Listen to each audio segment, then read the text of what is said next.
Hi everyone, this is going to be a quick video on how to build a character in Flash. I made this as a little birthday gift to a friend of mine, and also as a quick tutorial on how I break up and make a character in Adobe Animate, formerly Adobe Flash. So let's get started.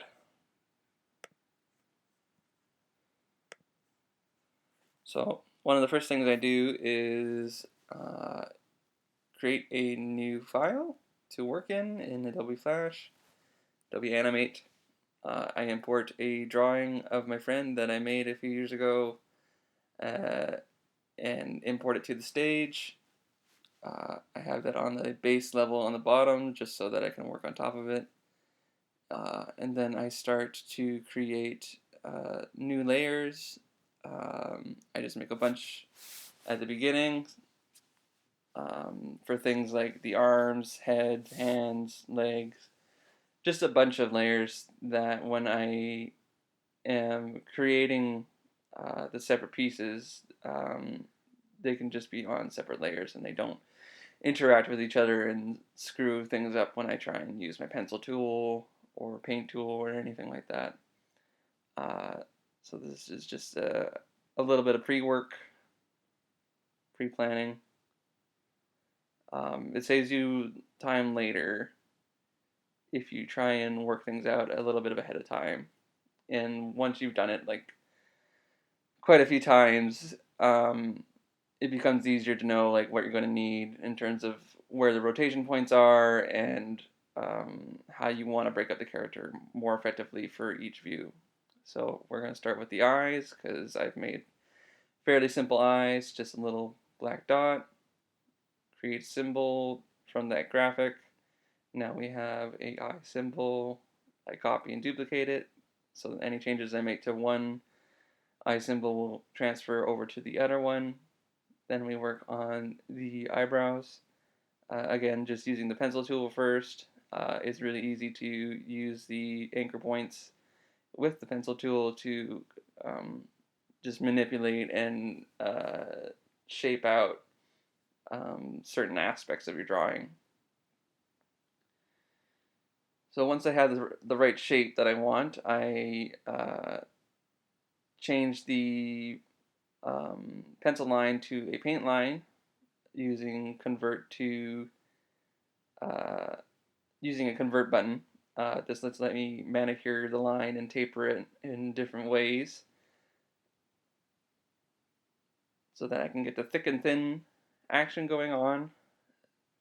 If I want the brown to be more tapered at the edges and thicker in the middle, yeah, it's easier to do when it's like changed from a pencil line to a paintbrush line. And then I've got four symbols so far. I'm going to start on the nose. Again, I kept this drawing pretty simplistic. Um, I tried to make this pretty quickly during a lunch one day, and I just thought this would be a good, friendly, animatable picture. Uh, if we like what we're doing later, I'll probably make more views so that maybe eventually we can animate this and get it moving. But for now, we're just going to keep working on different facial features. It's good to start on the head first, just so that if you want to comp it into a larger head symbol made up of the smaller facial feature symbols, then you can get that out of the way first. It's a little bit more complicated to just make sure everything's grouped and layered properly in the head, uh, and you want to take care of that first before you do things like arms and legs and stuff. So now we're working on the mouth. The mouth can be a little bit of complicated drawing sometimes, especially if you want to include lip sync in your file. I haven't done that yet. Maybe next video we'll go through how to make a quick lip sync in terms of mouth shapes. But for now, we're doing a very simple uh, chin and jaw. Sometimes you would have the jaw just included into the head drawing, but if you want to have the chin move down when the mouth opens and closes, it's better to have that planned out with the mouth, so that when the mouth opens, everything moves at the same time, and it's just easier to uh, do that at the beginning rather than trying to separate the head into separate places later. If you plan ahead, it saves you time later, especially in Flash. Things like two moon harmony are much easier to modify later if you've found you've messed something up or you want to make something easier for your life later. Those programs tend to be a bit more friendly and forgiving that way, but with Flash and Animate, it just really pays to set things up correctly or just more efficiently in the beginning. So now we're going to give Nick a beard. Nick has a magnificent beard in real life, so anything I do in cartoon form will just be a poor approximation, but hey, art imitates life. Just trying to manicure it so that it looks okay.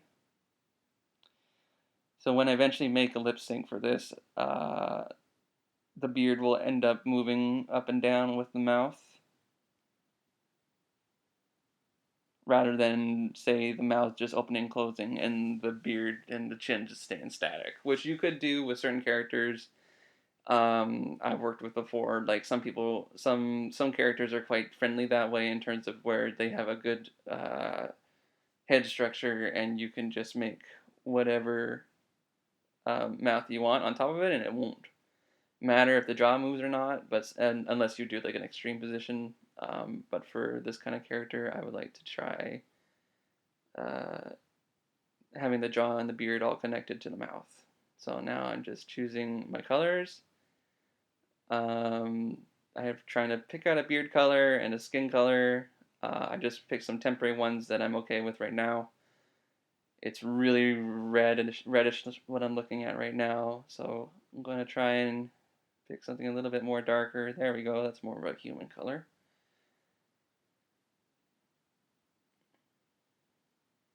Again, just very simple uh, shapes and colors. Now we're going to insert the skin color underneath the beard. I've turned the beard kind of transparent, so but I can still see where the edges of the beard end. And now I'm just wrapping up the skin underneath the chin or underneath the beard. So now it looks like we're going to try the work on the bottom of the head. For the base layer of the head, I chose to include the hair within the skull, just because it's easy. I don't have to worry about moving it when his head turns around. If I want to get a more of a 3D quality when he turns his head, it's more work for me later. I do have to like watch how I do um, where the head begins and ends in terms of like the hairline. But this keeps the head and the hair on a more solid base, so that it's just less to keep track of, especially if you're going to be held in like a 3/4 static pose for a long time. Builds I work with in the show I work on now, we've got it set up so it's much more refined in terms of like the hair moves, and you can move the skin underneath, and just it's much easier to give the impression of a three-dimensional quality. But for the purposes of this tutorial and this video, we're just going to keep everything pretty simple. I'm putting down the skin again. I think this is the part where I'm just like, he's looking a little bit sunburned. Maybe we'll change it, or maybe we'll keep it. We'll see. Yeah, so we put the hair down, looking sort of like a person. Just gonna move the eyebrow over so it doesn't tangent with the side of his face. And we're gonna put some skin in that nose so it's not just completely transparent. I really like painting and adding color in Flash because it's pretty simple to just move shapes and modify edges. It's a pretty friendly program that way. Now I'm just adjusting the rotation point on the nose to the bridge of the nose, so it's easier. If I want to move it, it's a more centralized pivot point. Now we're just trying to manicure the beard into the hair, so we have a nice continuous line. There we go, just kind of modifying those anchor points. I've got those beard and skin colors on a separate layer and guided off so that when I pop out of the symbol, no one can see it. And I can use it later for reference. See, when you switch over, they just disappear. Adding new symbols that I forgot that I needed. Spots for the ears. So I turn that layer off so I can see underneath it. And I start on the ear symbol. Oh. And I had a little mini heart attack at this point in the video because I thought I crashed it, but it just closed. Luckily, everything was saved. Let's get back on track. Yeah, this is just me fretfully checking to make sure no progress was lost. So here we go. Not turning off the layer now, just eyeballing it. I'm working a little bit more frantically now because I'm just like, oh, I'm spending a lot of time on my lunch. I want to eat. But this was a fun project to do for my friend. And yeah, I wanted to get this started to like maybe start a little video series on just stuff I've learned in the animation industry since I began working in 2013. And it's fun to draw your friends and make them characters. So I've just literally copied the same drawing and just using it for a different symbol. And you hide that behind the head, it's still there. So if he turns his head, we have a symbol there to give it more of a three-dimensional quality. You would just make the front one smaller and pop in the new one. So now I'm playing with the pivot point of the entire head. I've comped it into one large symbol. See, now it all swings together. It all moves together. Looking at it now, the right eye looks smaller than the left eye, so that's a goof. So now we've gone into the symbol, the head symbol, and just making sure everything is... Oh, no, never mind. We just turned it off so we can see underneath it. And now we're working on the neck. Just a very broad, simple neck. Simple neck for a simple build.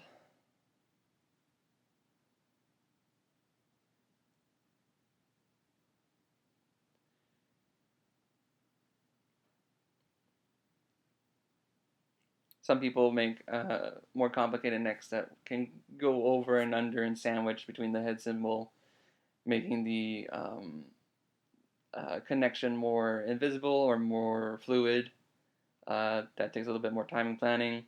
Since we have a nice jawline on Nick, we can just hide the connection underneath and everything should be fine. Now we're just manicuring the edges of the bottom of the neck so that when we eventually create the undershirt layer, both of the skin, like the skin from both symbols will match and that little seam will be invisible. And yeah, that's it for the neck. Just move up the rotation point so that when you move it, there, the bottom of the neck moves. There you go, crooked of the neck. Yeah, looks good. Good enough. Yeah, this is me. I don't like this burned skin look, so we're going to make it a little bit lighter. There we go. That's a bit more true to life. Although I haven't seen him in a while, so he might have gotten a bit more tan. Working where he's working. What are you doing, Christian? Okay, we're going to move on to the necklace.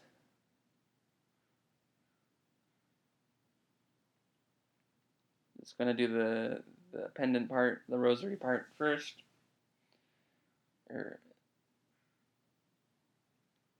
Yep, make it nice and square. Pivot point in the middle, and that's it. We'll add uh, the chains to the neck later, but for now we're going to work on the body part. We're going to split the chest and the stomach into two areas because this is such a broad character, and there's such a taper in the middle. You could have that all as one continuous drawing, but for some more versatility in terms of movement, I wanted to separate that into two pieces. So we're just working on that barrel of a chest right now. Yep, just make sure it's all nice and matches that quick drawing. Separate it off. So we're gonna have this layer underneath the stomach layer, and just hide the seam underneath the stomach. The stomach will have a more of an open end.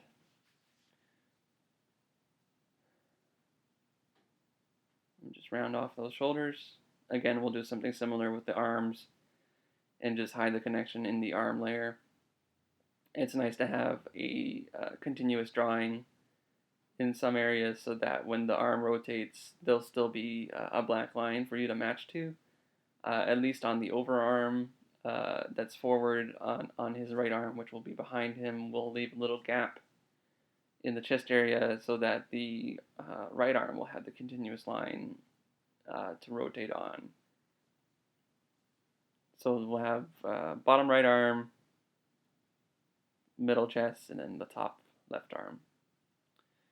And then we'll do the little bit of the hole in the shirt for his neck, and then we can add some skin under there and just mask that neck connection.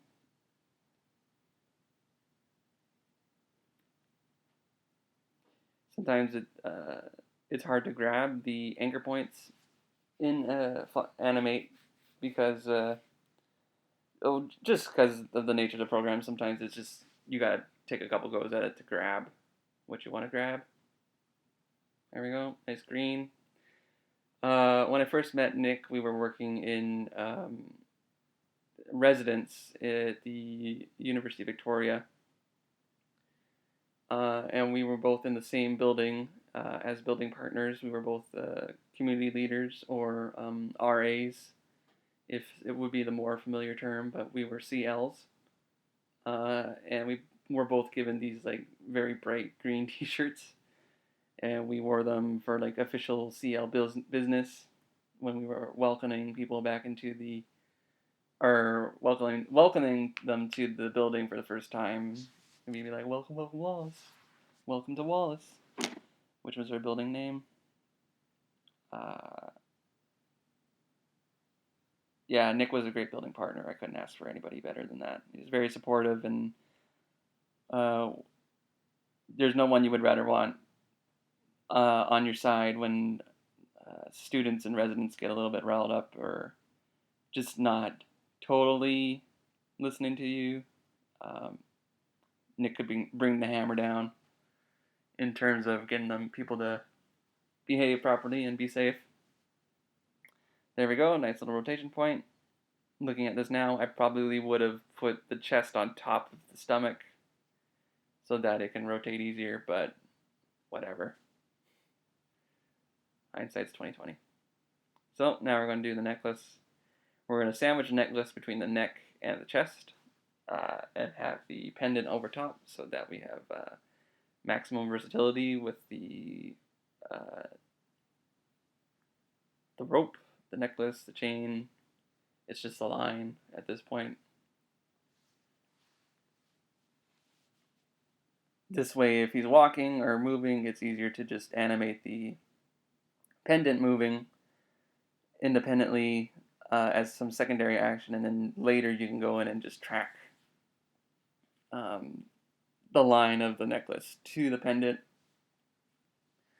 As the pendant's the heavier part, and we'll be dragging the line. Gone with a little silver. It's hard to see on the green of the shirt and the silver of the necklace. It's kind of a poor color choice. So we'll move on because we're running out of time.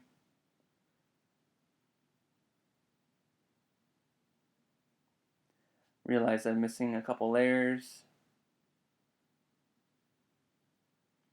I want to add a pelvis so that the um, legs can attach to something.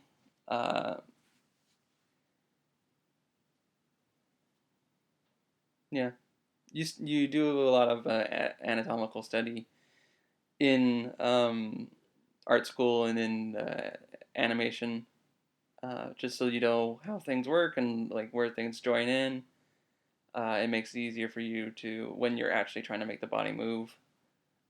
Just knowing where things rotate and where things connect. So we're just going to give them a simple pelvis area and select a pants color. Yeah, it's kind of blue. There we go. Starting. It's got a bottom. I'm going to add some pockets. I like to keep old drawings when I want to modify them to new ones, so I just move them further down the timeline, especially if they're just old pencil line drawing, because it's easier to manipulate the pencil line than the paint line. So what I'll do is I'll save the pencil line for later if I want to make modifications to that, and just use the paint line at the beginning of the timeline or in the place of the drawing that I want and just work with that. But it's always there. The pencil line drawing is always there later if I need it. So now we're going to start on the legs. I've given him little folded up folds in his pants at the bottom, but I'm just going to ignore that because that would be another layer to manipulate, and I don't want to do that. So we're just going to give him more streamlined pant legs. And they're just going to sit on top in this front view. This is supposed to be like a front 3/4 view, but when I look at it now, I've made the bottom half too straight on.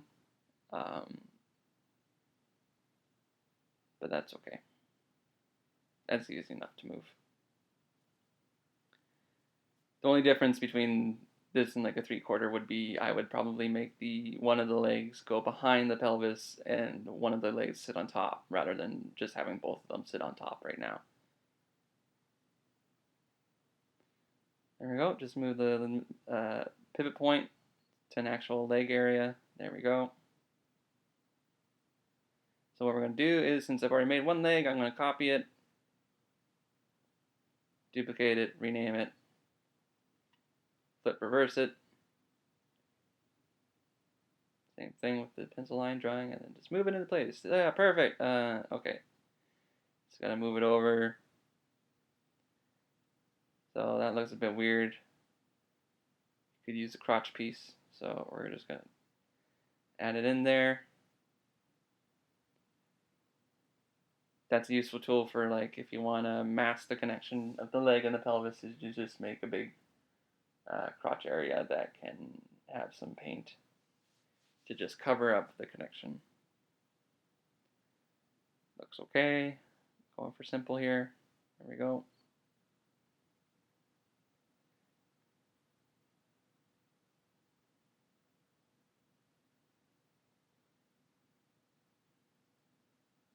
Marvelous. So I decided I want that a little bit higher. So we're just going to go in and modify the pelvis drawing so that it is matching up to the front a little bit. So there we go.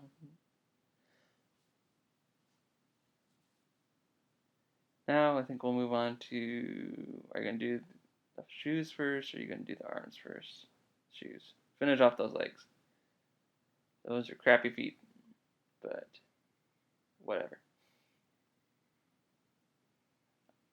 I'm very glad I get to work with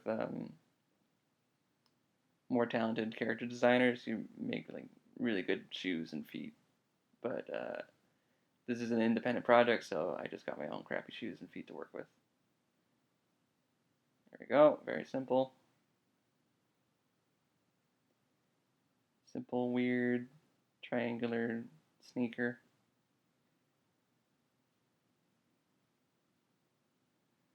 Give them a couple button areas.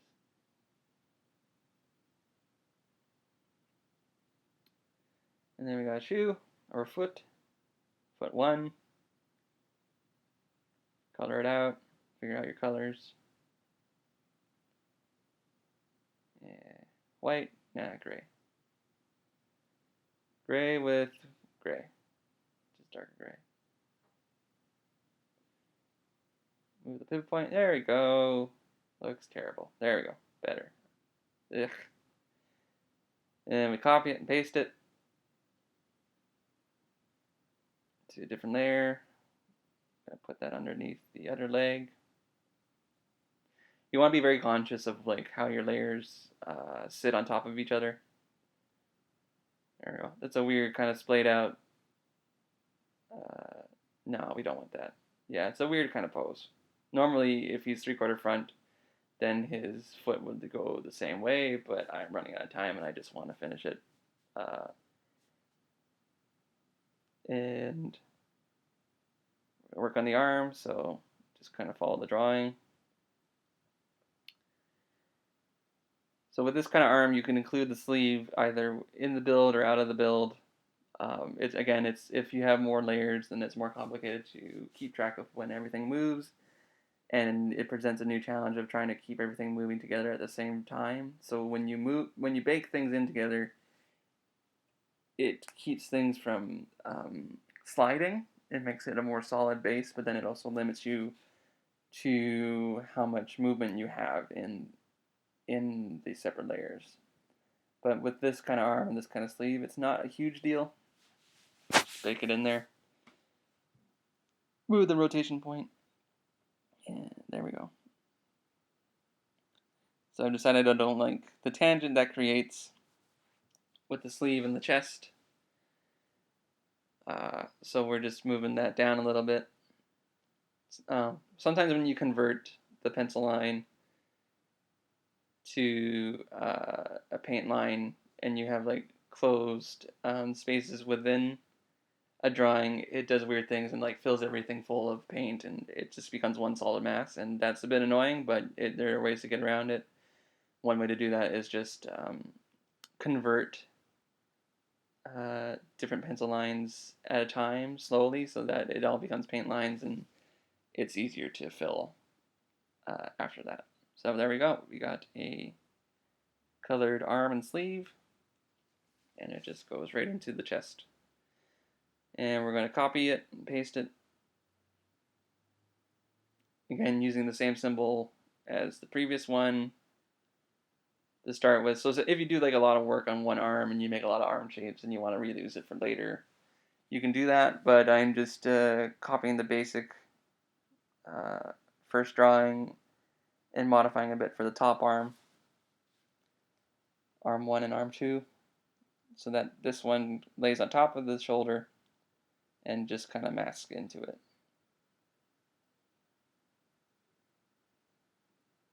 Again, being mindful of where my pivot point is so that when the shoulder and the arm moves, it's in a nice, more natural part. There we go. There we go. So we're almost done. Just got to do the hands. A lot of people have difficulty with hands. I am included as one of these people. But like it's just something, the more you do, the better you are at it with life drawing and just studies. Just practice and practice and practice and practice.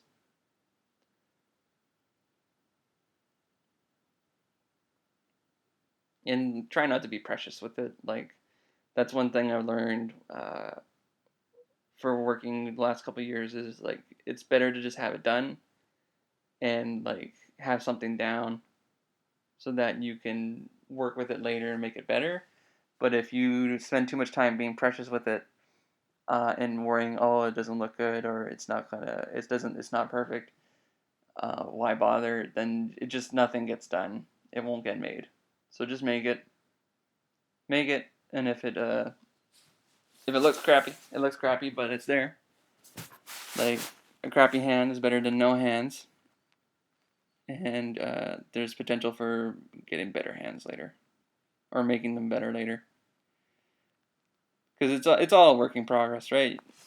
a work in progress. It's just, you move ahead slowly, getting a little bit better each time. So we got the fingers, we're going to do the thumb. The show I work on does like 3 fingers and a thumb, which I quite like, because 4 fingers is more work. And it's a weird looking thumb.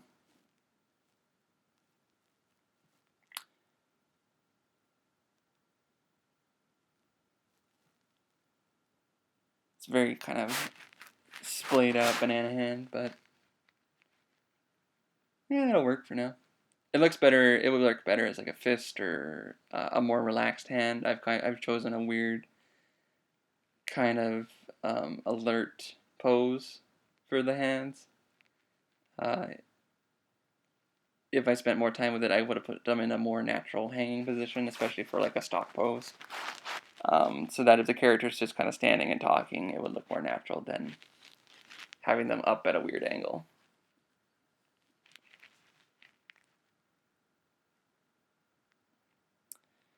So just convert the lines, make sure your pivot point is correct. Again, we'll have this sit on top of the arms so that the arm has the continuous line underneath, and the hand can just sit on top and rotate, and it'll be fine, or good enough.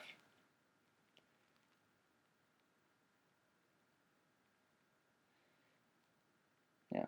Sometimes when you mess with the paint line, it will kill other paint lines or just cut it off when you're trying to manipulate it. So it's it's a thing you gotta deal with. Sometimes it works out great. Sometimes you need to take a couple runs at it so that it works okay. And just copy and paste a new one. And we're pretty much done. I think, yeah, just trying to show you the difference between completed and starting sketch. There we go. Just flick it on and off. Just trying to play with the best way to show you. There we go.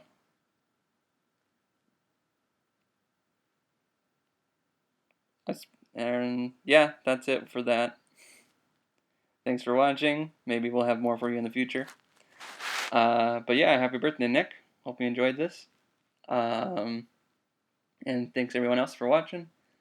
We'll come back and make some more.